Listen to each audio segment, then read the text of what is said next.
tea for you. Absolutely. Thank you.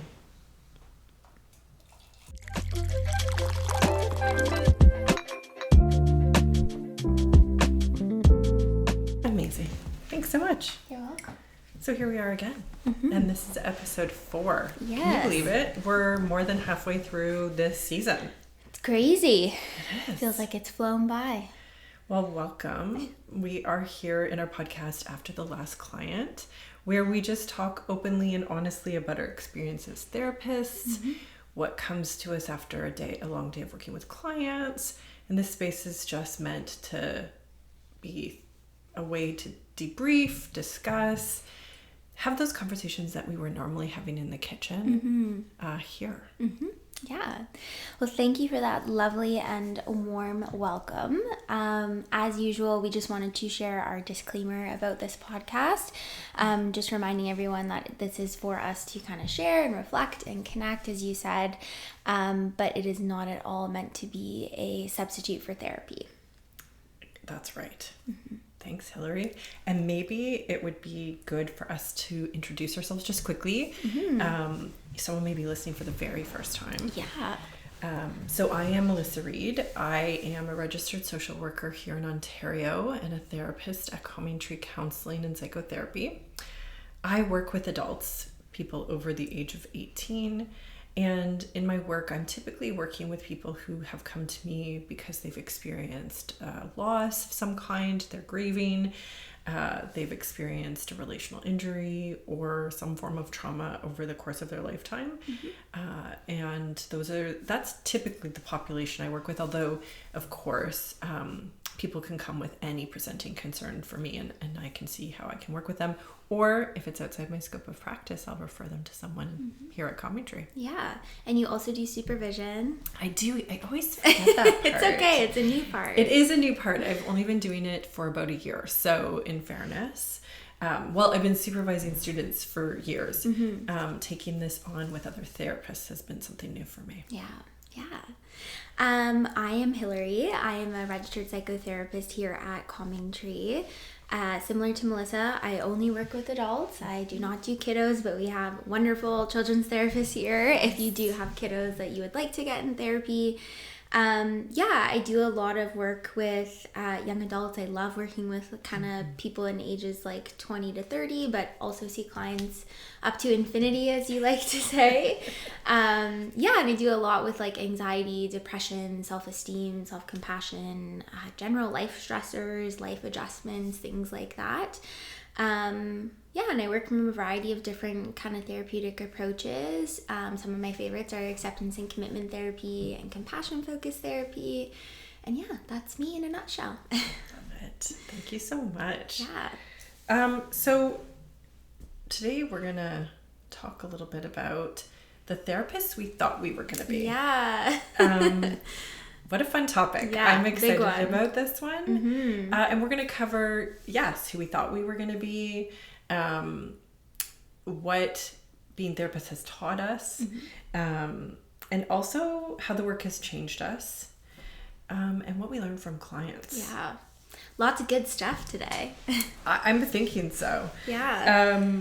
So in saying that, why don't we get started? Okay, let's dive in. Okay, I'm going to ask you the first question. Okay. So, first question is, what do you think has changed the most between the therapist you expected to be when you first started and the therapist that you feel you've actually become at this point? Yeah, I love this question. And so I've been reflecting on it over the past couple of days. Of course, we know the questions ahead of time. We're not that good yet. Yeah. And so I've been reflecting on this over the past couple of days. And one of the things that came to me is when I was in school and I was studying and I knew I wanted to become a therapist at some point. I maybe should back up a little bit. I used to work in the community providing peer support for people who had experienced a death. So my role, while similar, was a little different because I sat with people as a peer, as someone who had also experienced a death. And so I was not expected to be providing therapy, but more communion and community with those people. And so when I was going through to be a therapist, there was definitely a rigidity that set in. In order to be a therapist, I had to be so different. Yes. And, you know, a lot of that gets centered around ethics, and that's so important, and like understanding our roles and the boundaries in being a therapist. But something that happened along the way was I was going to be someone who never used self in the room. So when we say use self, it's like, is there something that we can tie this to therapeutically to support the client to know that they're not alone, or that we've had experiences that might be similar, and keeping it therapeutic. So that was something that I was pretty sure was going to disappear. No use of self. I was going to strictly stick to the modalities. Yes.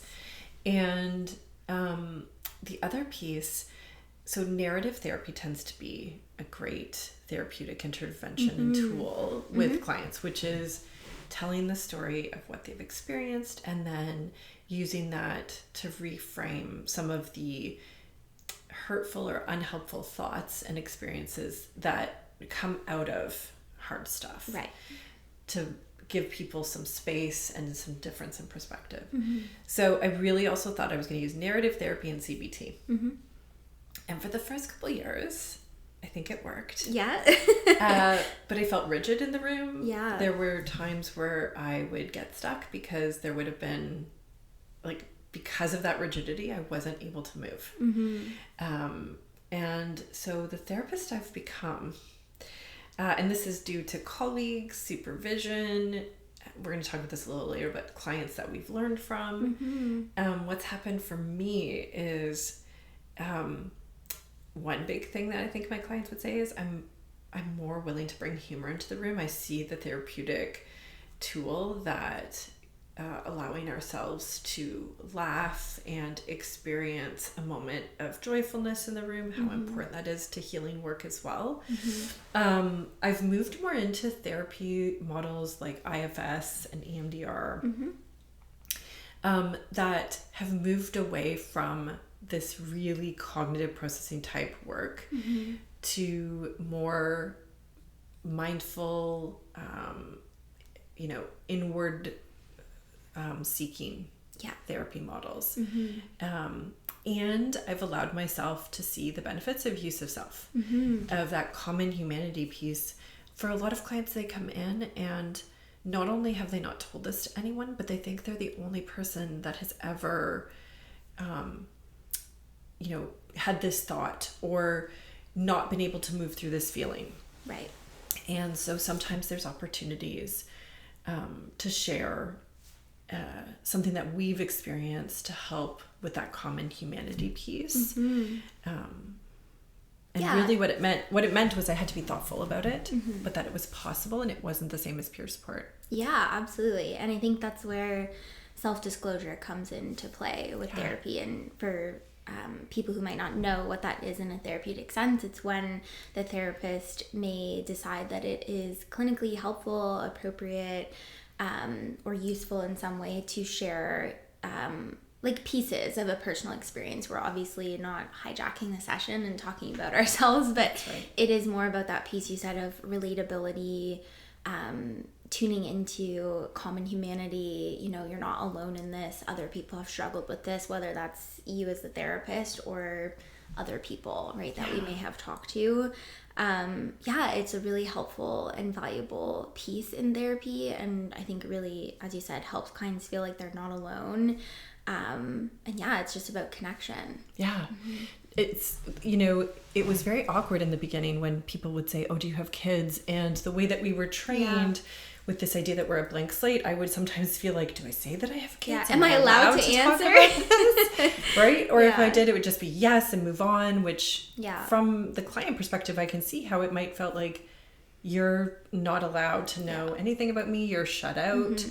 It can feel cold, right? And from a relational perspective, it wasn't working. And something just popped into my head that's kind of funny, so I think I'll share it. And it's little things silly things, but the other day, my client reminded me that in one of our sessions, he was talking about getting a new car. And he was telling me about the car, and I said, I have no idea about cars, but my favorite car is a 1954 cherry red Corvette. Yeah. It was just a funny little thing. Yeah. But you connected on it. But I connected on it. It's like, if you want to talk about a car, yes, we can do that. Yeah. If you want to talk about cars, I'm stuck. Yeah. That's as far as I go. That's right. So it's these moments of joining, right? Yeah, absolutely. It's, again, connection and, recognizing, as we've said a lot, I think, on this podcast already, like, we're therapists and we're also human. Absolutely. So, yeah, why not lean into that? So tell me about you. You've had, and we will say maybe a little bit more recently, you've gone through your education and maybe had an idea of who you're going to be. The other interesting thing for us to maybe talk about a little bit is you worked here for 2 years while you were doing your education. So you were surrounded by therapists that maybe influenced. Yeah. Right? I definitely think that was a piece for me for sure. I will say I really connect with what you were saying and unfortunately I think this is part of the education of like becoming a therapist, whether you go social worker route or psychotherapist. There is this messaging. I think it's gotten a lot better in recent years, but messaging, we're supposed to be blank slates, as you said, and we can't bring personality into the room, and we have to be very, professional, but almost like rigid in how we show up in the space. And as you kind of spoke to, it can contribute to us feeling quite stuck. And I would say that was something I really struggled with when I first started out, is I always had this like belief in my head that I had to use some type of therapeutic intervention or skill. Like I had to bring something into the room that I had like read in a textbook in order for that to be deemed like a good session, or that I was, helping that client. And over time, and I've been in practice for a little over 4 years now. And in those 4 years, I think I've really kind of found myself as a therapist, my personality as a therapist. I've allowed that to show up more in the room and do a lot of what you said of like just connecting with clients, laughing, right? Using humor when it's appropriate. Swearing. That is something that can feel so cathartic and also like so comforting for clients in session, right? To know that they can curse because that's a release of emotion and a good expression. So incorporating what I would say previously have been viewed as maybe more non-traditional approaches in therapy, and really learning how to like incorporate those into a session with a client also, while using those therapeutic interventions and techniques that we know are tried and true and always helpful. But I think just like letting your personality into the room as a therapist as well, and that is something I think is definitely different between when I started and what I thought being a therapist would be to now. And I think that's also part of what makes therapy so great, is that depending on what therapist you're with, it's going to be exactly what you need, right? When we talk about fit with a therapist, right, it's ultimately because we hope that while each therapist might have its similarities, we're also different in great ways that a client might benefit from, right? So I think that is definitely maybe a summation of what I thought I would be as a therapist to what I am now. We could probably do a whole podcast on swearing in therapy. Oh my God, yeah. It's so funny to me how many people are like, sorry, I'm going to curse, or like they say, oh, sorry, am I allowed to swear in here? I'm like, absolutely, swear. Like, this is whatever you need it to be.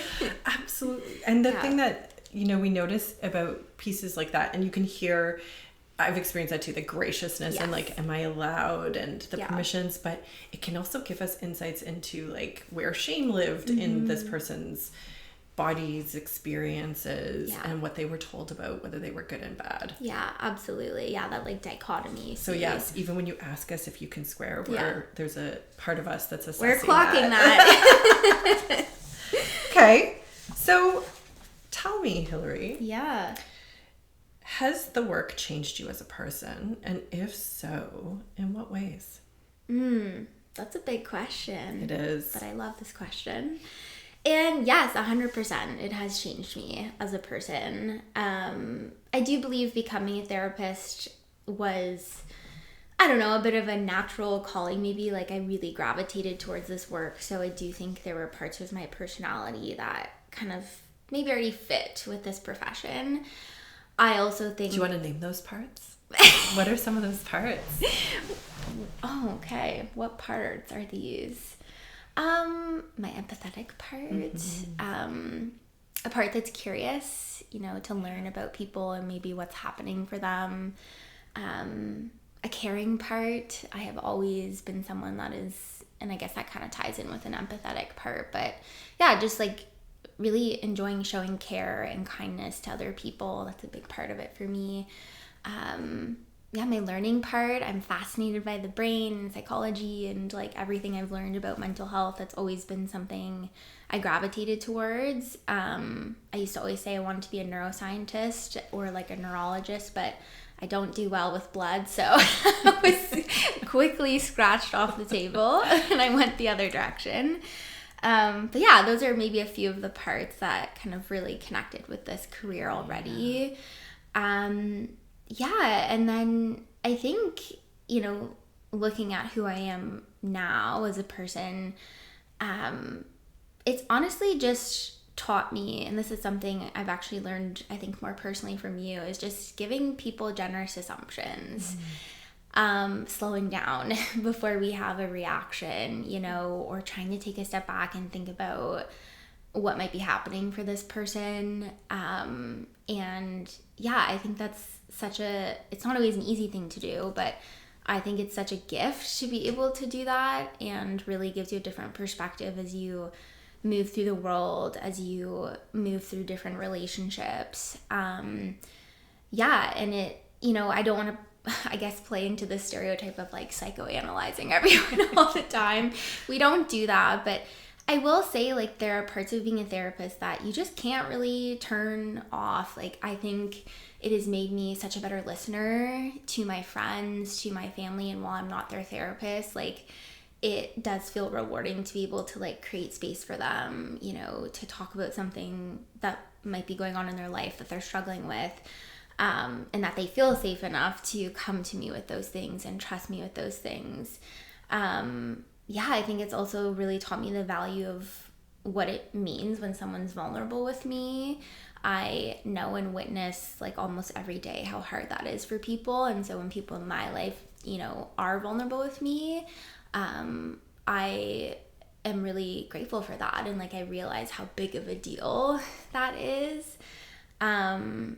Yeah, so I think while I believe those parts of me kind of existed before becoming a therapist, I also think those parts have been really enhanced as I've gotten more into this career. And of course, I'm always learning and growing.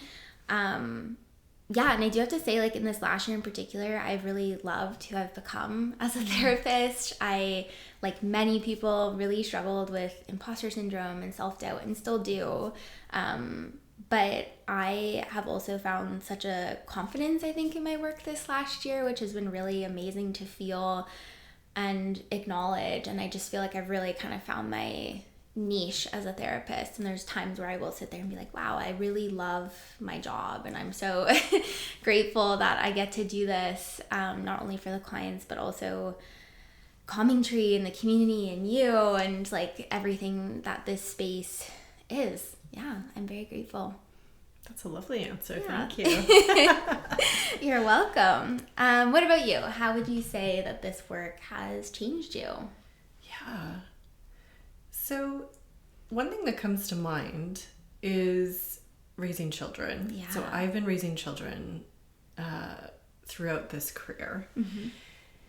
And one way that it's changed me that I think it's important to acknowledge is we know about things in this world that are hard and sometimes scary and worrisome.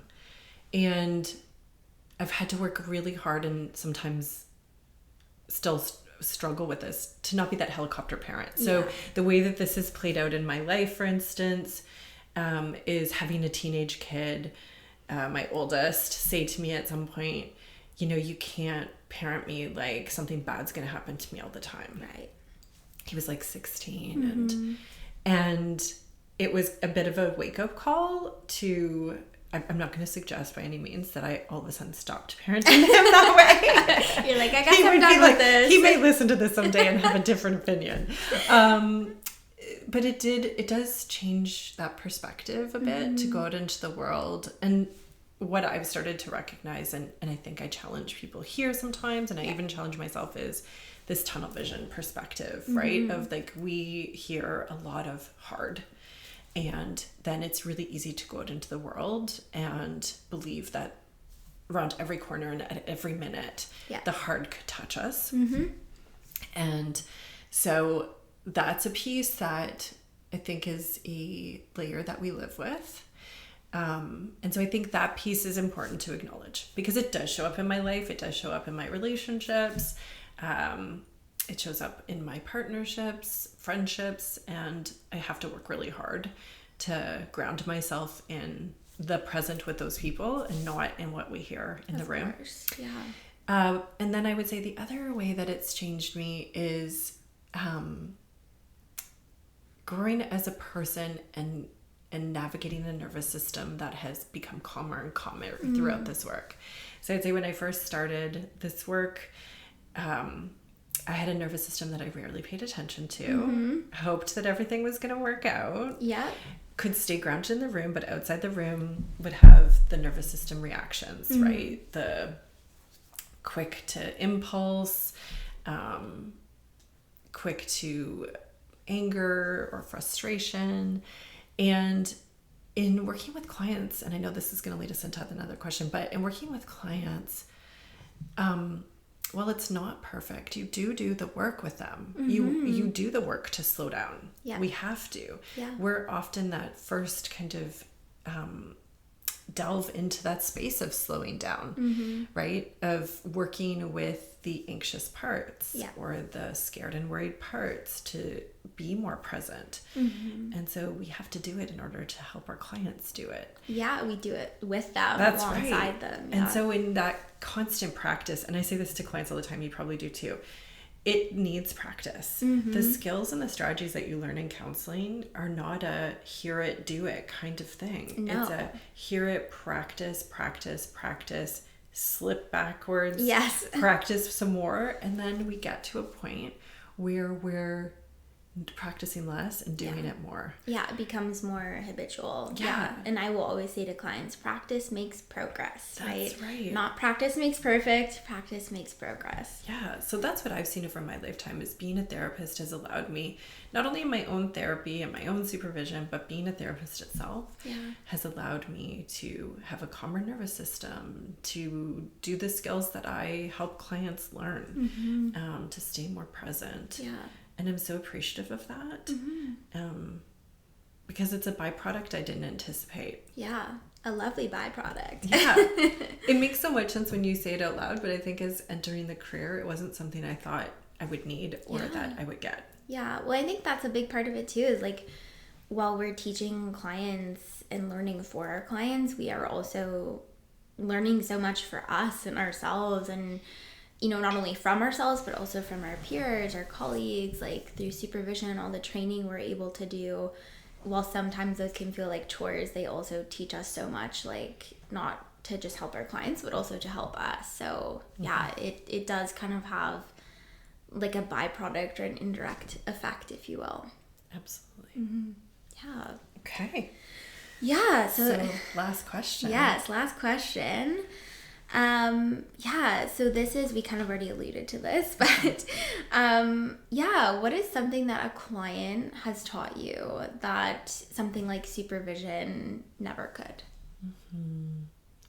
And I want to distinguish that supervision for us, I know that we've talked about it in past, podcasts, but maybe just for our listeners who don't work in this field or don't know, supervision for us is where we take cases that maybe we feel like we're not sure how to support that person in a way that's therapeutic, or the client is feeling stuck, and as a result we're not sure where to go next, or we need to talk through a experience we're having as we sit in front of the client, which is, those terms like transference and countertransference, we've talked about that before, where the client is projecting some relationship onto us that we're trying to navigate, and countertransference, of course, is we're projecting some relationship onto our client. Yeah.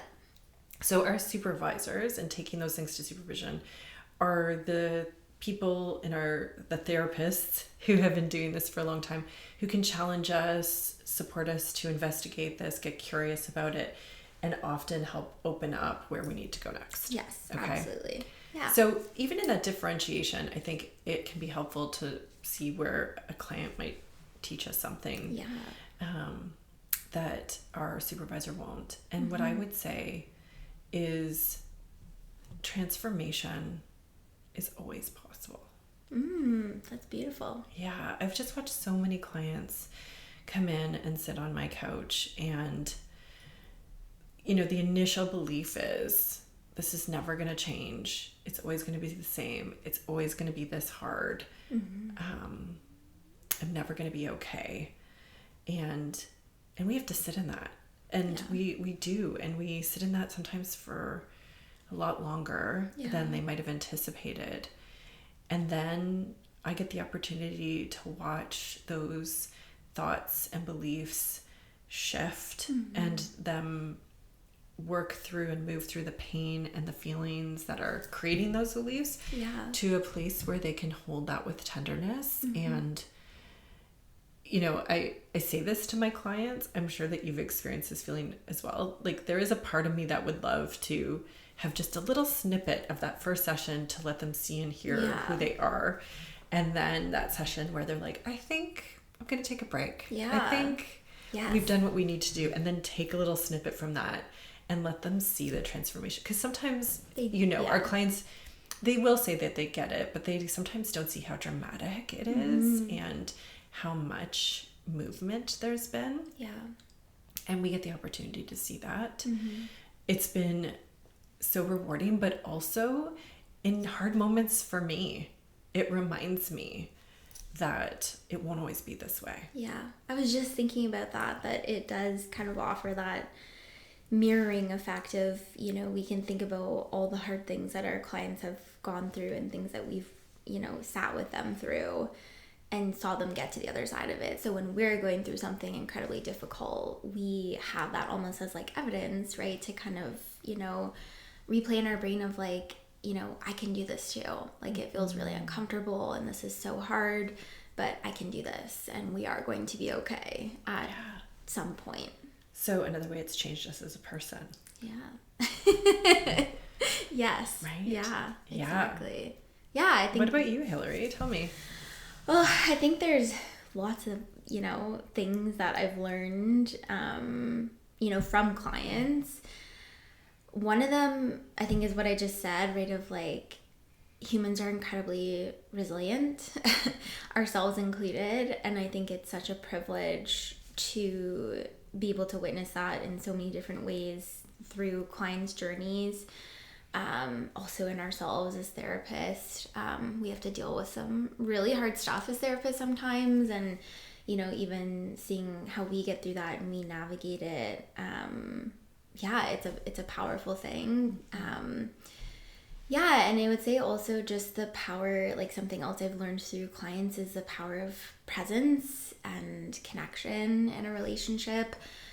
While a therapeutic relationship is very different than, a personal relationship you might have, it is still so meaningful and helpful and supportive, and that's why it works. But just kind of learning that like my presence in a room as a therapist is often so much more impactful than whatever skill, strategy, intervention I could pull in from a textbook. And while those things still have their place and can be helpful, sometimes just sitting there and like being present with someone, breathing with them, sitting in the silence and the stillness, like it can be really powerful. And I think that used to be something I really shied away from, was like silence and sitting in discomfort and leaning in. And it's something I find myself being able to also better do, my personal life, which again, like still has the same value. And just knowing that sometimes there's no words. Like sometimes there are no words to describe, what someone is going through or help someone through something, but just being there, right? Like sitting in the hole with them. And that's one of my favorite kind of analogies I've learned. And I learned it very, very early on as a therapist. And it was actually because of an image I saw from an artist on Instagram, and I cannot remember their name. But he drew this image of, this character sitting at the bottom of a really deep hole. And it kind of had two perspectives. So one perspective was someone was standing at the top of the hole, looking down at that person and kind of offering words of sympathy, right? Which sometimes can, it can be good natured and well-intentioned, but it can come off as pity, right? Of I'm up here, but you're down here. I feel so bad for you, right? Or whatever that might sound like. And then the other perspective was someone crawling into the hole with them and sitting next to them. So you're like in the trenches together. And I have always found that to be such a really helpful like analogy and metaphor to like lean back on when I'm kind of talking about the value of therapy or the value of empathy, the value of sitting with someone and just being present. So yeah, I think that's definitely a big part of what I've learned. Yeah. It's a beautiful image, and it's used in so many ways. So many, yeah. I love that. Thank you. Yeah. So, we're almost at the end of this podcast, and as we normally do, we are going to talk about a glimmer from this week and an edge. And so, a glimmer, of course, is something that has sparked some meaning or joy or something positive or grounding. And an edge for us is something that has been challenging or we're still learning from. Yeah. So, Hilary. Yes. What would be a glimmer from your week and an edge? Yeah, a glimmer for me. I had a great day yesterday I went to my parents' house. They have a lovely backyard oasis with a pool, and it feels very tropical even though we're in Ontario. But yeah, I spent some time there yesterday afternoon. I got to lay in the sun a bit. I went swimming. My niece was there, so I had some really great time with her, playing in the pool and just visiting and connecting. It was very relaxing. I was doing a bit of some mindfulness as I was laying there in my lounge chair. It was just a really enjoyable, slow afternoon. It felt nice to be in the sun, get the vitamin D, all the good stuff. And then an edge, I guess. I'm going to pick this morning. I was up at 4:45 a.m. really early. And anybody who knows me, I'm not a morning person. I typically don't get up that early. But yeah, my body was just maybe also my brain was nope, we're awake now. So yeah, that was definitely not enjoyable on a Sunday. But yeah, I made the most of it. I got up, I made my coffee, I watched a little bit of a show and just had some quiet time. But yeah, definitely feeling a little bit tired because of that. So yeah, that's my glimmer and my edge. What about you?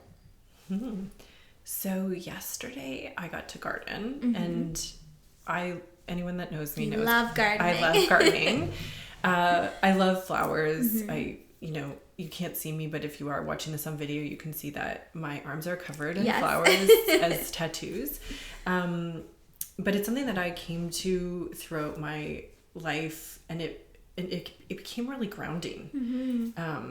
To be able to get into the dirt and have something to nurture something and then watch it blossom and grow into something that adds to your yard or your space. So I got to do that yesterday, which was lovely. It does mean I'm a little wrecked today from a body perspective. All the digging and pulling and moving of stuff. But good. Let's move our body, right? A edge for me. Yeah, I've had an interesting week of I would say challenge. One of the things my partner and I are looking into couples counseling. We are becoming empty nesters. Yes. It's happening slowly. Of course, we definitely have some kids that are staying home, but we have some kids that are leaving. Yeah. And it's changing the dynamic of our relationship as it does for people in midlife. Of course. And while we're navigating it really well in some ways, some of the difficulty, of course, is the differences in who we are now, and finding ways to communicate about that in a way that's helpful for both of us.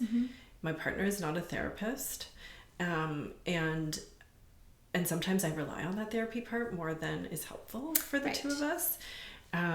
So he can feel left out from a communication perspective.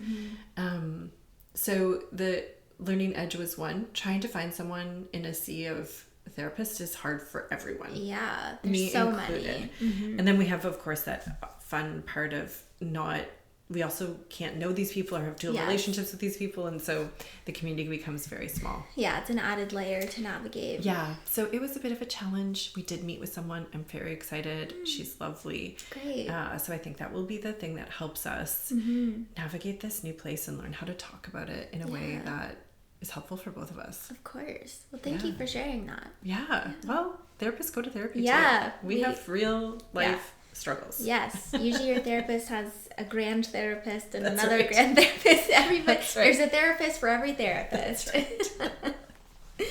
Okay. Well, yeah, that kind of brings us to the end of this episode. And I guess before we say our goodbyes, we will just kind of mention where you can find us. We're on all the socials.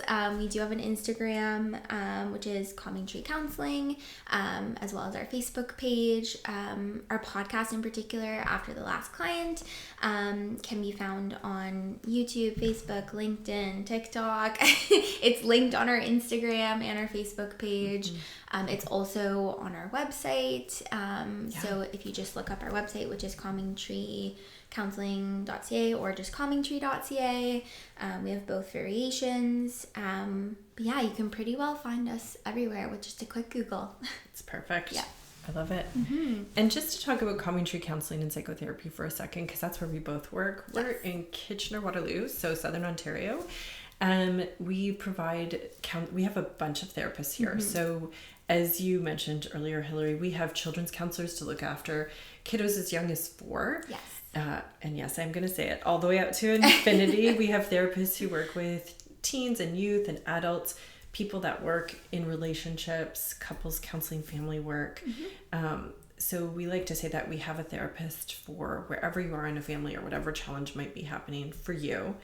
And you can find us on the website that Hilary was talking about and book with a therapist of your choice. But also if you are struggling to decide who might be a good fit, you can call or email us, and we've got a lovely admin assistant, Hannah, who will help find and support you to get to the person that might best suit your needs. Yeah. She's a real live human. She's not a robot. That's right. Exactly. Yeah. So do you want to lead us in our sign off? Absolutely. So thanks so much for listening to us, and take good care. Thanks, everyone.